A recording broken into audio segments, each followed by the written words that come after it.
To him, it was more, could he make something he'd be proud of?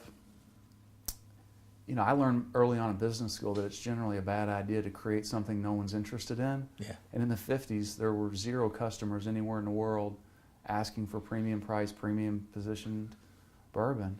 And I really do think just the way he was hardwired as an individual, could he make a special handmade bourbon that his small group of friends and the thoroughbred racing community in central Kentucky would love and appreciate as much as he did. And it was that group that from the beginning kept us in business for the better part of 25 plus years. Keeneland purchased the very first case of Maker's Mark. We have the first bottle, but they're our kindred partner, kept us in business until there was budding interest beyond the boundaries of Kentucky. And thankfully, eventually there was interest in some of the nice big cities in this country for premium handmade bourbon with a refined, more sophisticated palate. I remember the last time I was ever with my grandfather was a moment I'll never forget. 1992, just as I was heading off to university, he invited me to lunch. And he was living in Louisville at the time.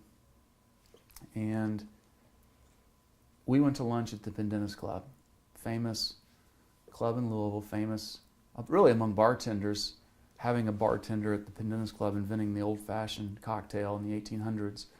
But we had our lunch together. I was 18 years old.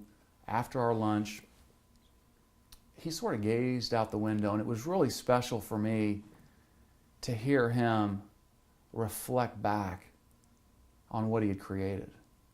And he talked about it, and to hear his words describe what it meant to him.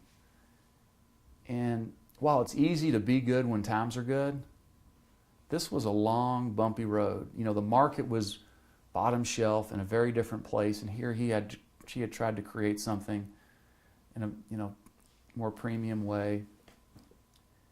But there was really no energy from customers for 30 years. And there was a lot of pressure put on him, well-intended pressure, to go move to where the market was. So for me to hear him talk about what that meant to him was something I'll never ever forget. And I'm glad that before he did pass, at this point he had cancer, he was dizzy all the time. But I'm glad he did get to see what he created be celebrated by the best bartenders in cities like New York and in Chicago, and he did get to see some of that. But for him never to waver from his vision when the market was just in a radically different place, he was really proud of that. And that's what's so special here, and I think my father's greatest legacy. Bill Samuels, my dad, involved in so many ways in the community and a leader within the industry. I think he would tell you his greatest achievement is leading the brand 45 years. It's easy to be good when times are bad and there's no customers.